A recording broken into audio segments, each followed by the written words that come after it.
Priklauso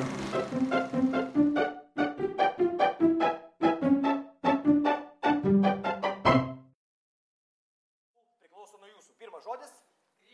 Grybas.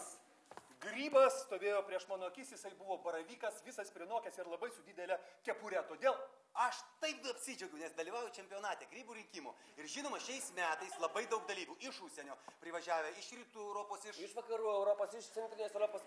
Aš surikau iš džiaugsmą. Valio! Ir prasidėjo konkurso rašybos. Aš paėmiau grybą. Ir iš karto jį nupjoviau, paslėpiau ir galvoju, neišsiduosiu, nes prizas yra labai didelis, o prizas yra kelionė į 2 į Kanarus. Polisiauti savaitę laiko. O aš su žmona jau nepolisivau niekur gerą gerą metą. Ir tada aš...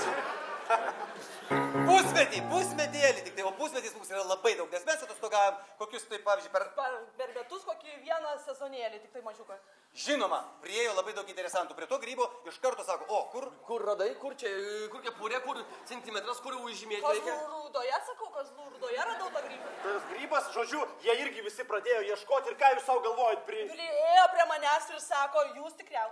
Vokietis sako, ne, sakau, aš esu lietuvis.